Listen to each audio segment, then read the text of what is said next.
Oh, hello, hello, Spirit House here. I just wanted to talk a little bit today about isolation spells. I'm just going to single this out, but the things that follow that I'm going to discuss is how to protect yourself against any kind of dark or malicious magic or spirits or negative projections being sent to you. And I'm going to share the bare bone basics.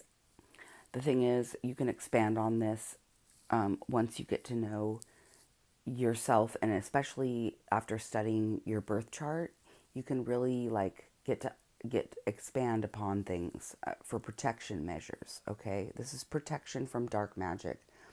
But I wanted to touch on, I don't believe I've touched on this before, but maybe I have. I just wanted to go over it again. Isolation spells, how to identify it, especially if you're already an introvert kind of, and you, not an introvert, but like you enjoy the sanctuary and the peace in your own space, special space. So you naturally like kind of spend a lot of time alone.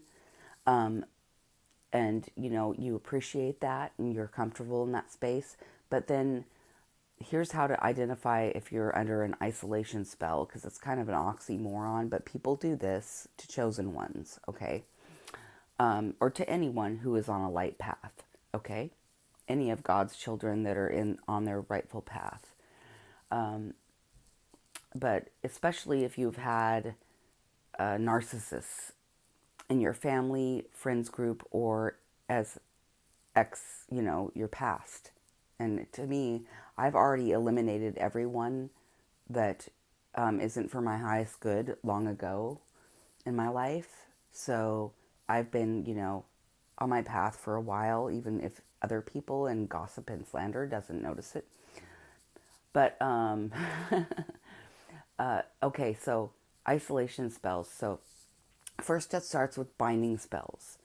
So if you're fine all day long, and this is actually after I've ascended quite a bit, but like earlier on, like you get this horrible sacral pain, like sacroiliac pain in your lower back, but it's not from past injuries or anything. It just comes and goes, and it comes when you're sleeping and resting, and you'll wake up multiple times per night because God is waking you up. That's the Holy Spirit waking you up to pray, but because you're being attacked. So you get up and then you walk around a bit and then it's fine. And then you go back to sleep, and your sacral chakra, it's usually on one side depending on the practitioner. It, if whether it's being hired or whether it's being done by the person in your past, it doesn't matter. You don't have to know the people, because I don't know most of the people that are doing this to me. You don't have to in order to combat this. You just basically, you notice this pain that comes, and it's like it gets to the point where you're being under attack every time you go to sleep. Okay. So you have to change up. Well, you don't really have to change up your sleep schedule, but it's helpful if you want to get some, continuous sleep, to go to bed much earlier, so that you're up between like, you know, basically midnight or 11 to 3:30. You'll notice that if you are asleep, you'll be woken up. So the best thing to do is pray during those times, to say your warfare prayers, listen to Psalm 91, whatever. But whatever you feel is necessary, But and then that's just a few things. But anyway, it starts with a binding spell that they keep trying to do to you, and then this is being done over your home, and you're trying to bind you to a certain property or a certain location. Okay. So this is how you know, like, if you're normally just like a stay-at-home person anyway, but you still enjoy, going traveling and going to nature and stuff like that, this is for you. And this is for anyone, really. But you notice that when you leave the house, okay, you go on different errands, you're running errands, you're going shopping, things like that, that the longer that you're away, the more the pain becomes intense. Where it wasn't before you left the home, you leave the home and the pain becomes more and more and more intense, like a heavy sacral pain. It's a sacral chakra pain. Okay, and it gets to the point where you're just really, really, really uncomfortable, and so you return back home. That's an isolation spell. And it doesn't happen when you're on your feet at home so much, or when you're like active at home. It's when you leave, when you get in your car and go somewhere, where it becomes really intense, making you want to return back home. That's an isolation spell. Okay, and here's and this I mean these tips I'm going to share are basic, and like I said, they're basic, but you can expand on them by learning about your birth chart, and learning about just getting to know yourself, spending a lot of time with yourself and your guides, and getting guidance from your spiritual team. So, you know, some of the things to combat this is take a salt bath before you leave your house. I mean, every day, practice spiritual hygiene. I use 2 cups of salt, like either Himalayan or like kosher or Baha'i salt, whatever kind of salt you want. You know, black salt works. But I use 2 cups and dissolve it in a really hot bath. And then I take a spiritual bath every single day. And I actually lay down and soak. And I know it dries out your skin a little bit. You can moisturize your skin after you get out of the bath. It's no big deal. You can, okay, so anyway, I lay down and I totally submerge my head in the water, so my hair and my crown chakra and everything is covered, and I splash the water over my body multiple times, and I do multiple prayers while I'm doing this in the bath. And you know, I'm not going to give away all my prayers and the way I pray, because I'm attacked and watched constantly, and everything's hacked. So, but I don't mind sharing the basics, you know, here. But you can expound on that or expand on that, and add herbs and things, your planetary herbs according to your birth chart. You can do all kinds of things to protect yourself, okay? Another thing that you can do when you feel you're under heavy attack is light a candle for, you know, for me it's Mother, Father, God, Christ, Jesus, my ancestors of my highest good, and the angels. The angels do so much, you know. So I really give thanks and light a candle of gratitude, usually a white candle, a blue candle, or a purple candle. White, blue, and purple are my favorite colors for lighting candles. So I will light a candle for my spiritual team in gratitude and thanks for all that they do, every day, every night for me. And, you know, and then I will light a separate candle for protection, you know, of my loved ones and myself and my home and property, my finances, you know, just to, all around protection, mind, body, spirit of myself and my loved ones, including my kingdom spouse. Even though I don't really know who that is at this point, it's important to do that. It's really important, even if it's someone who's betrayed you in the past or whatever. It's you never want to go the route that they went. Do you want to do death spells on the person? You never want to do that. Just never ever stoop to the point where you're going to resort to dark magic, even if you've been relentlessly attacked for years and years, or a good part of your life, but especially over the last 3 years. Never ever ever stoop to their level, because that's the best way to forfeit your destiny, and that's what the devil wants. That's the whole goal, is to get you to act out of character, do what they do, and never ever do that. Okay, so you can do this without you never have to resort. That's never an excuse.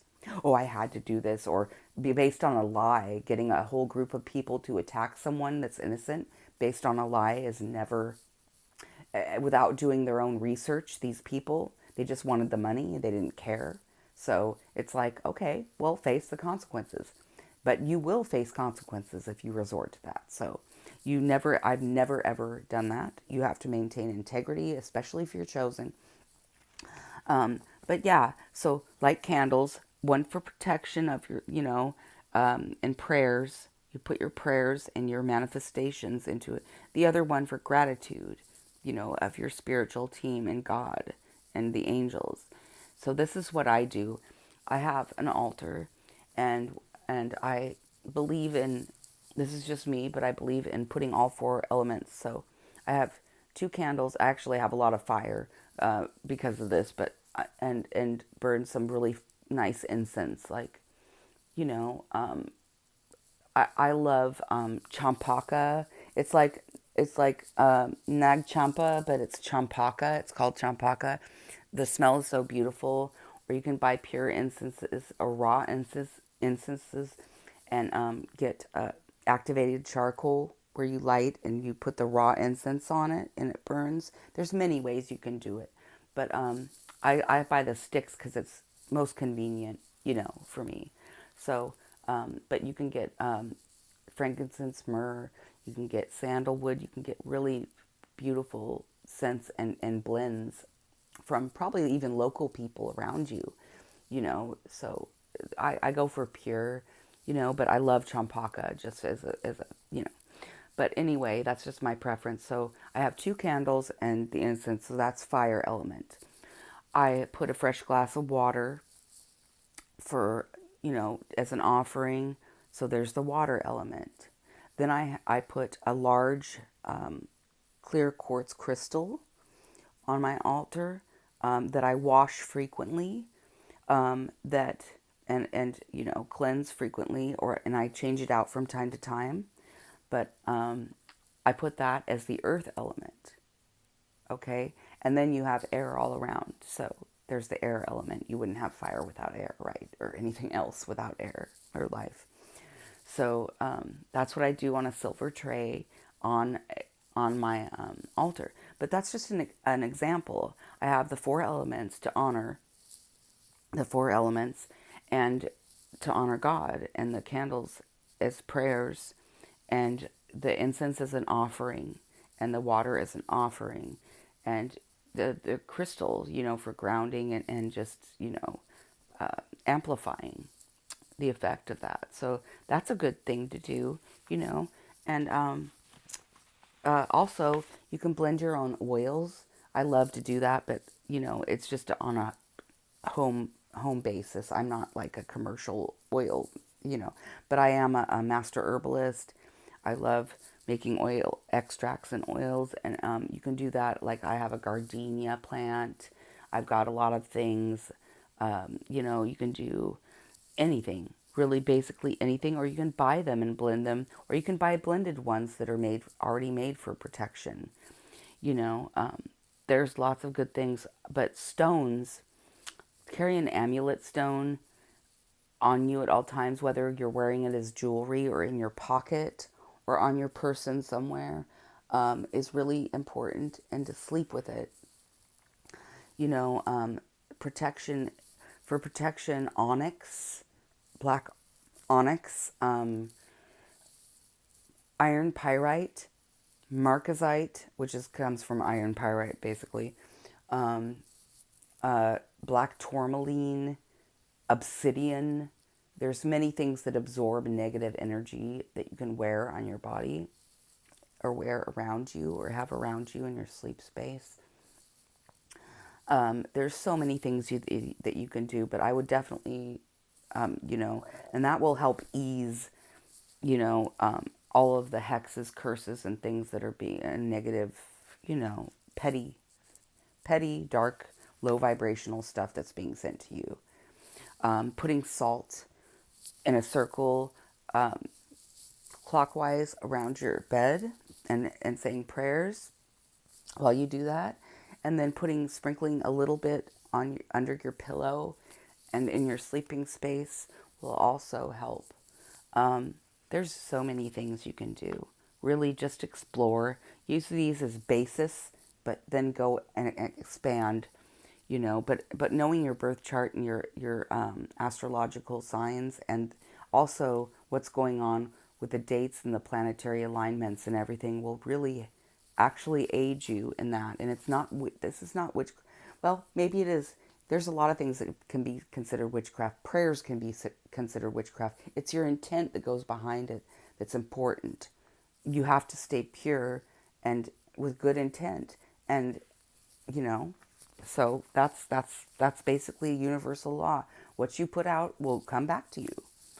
You know, period. It's really simple. So many people have a problem with this, or they don't believe in God or the universe or anything, really. I guess they're nihilists. I don't know. But anyway, I'm not trying to analyze or figure them out. I've done that enough. And I just, surrendered. And that's another major thing. Surrendering it to God, but also doing your part to protect yourself, because your guides are working so hard to protect you. So you taking measures in the 3D will help, and they appreciate that. Okay. So, but not wishing ill will, not resorting to black magic or doing whatever they're doing to you. That's like definitely the wrong path. Okay. Or whatever you assume someone's doing to you, but you don't know, because lies can lead to people dying, you know, throughout history. One lie, people just jump on the bandwagon, don't do their own homework, and they're just, before you know. Another thing, I watched Killers of the Flower Moon last night for the first time, and I've really been wanting to see this. I love Scorsese's movies, and Scorsese and the Coen brothers are basically my favorite, but I, connected to, I can't remember her name, the main girl, the main woman in the movie, Millie. I can't think of her name offhand right now, but I felt like it's like crazy. It was like my guides telling me to watch this, right? Because it's like what her husband did to her, what Leonardo DiCaprio's character did to her in that movie was like so much like what my ex-husband did to me. And I'm part Native American, so it was like it really struck me on a deep, deep level. It was like kind of emotional. But it was an excellent movie. I would recommend people watching that movie. But at any rate, that was kind of a side note. But you know, individualize and expand on your protection measures is what I want to say.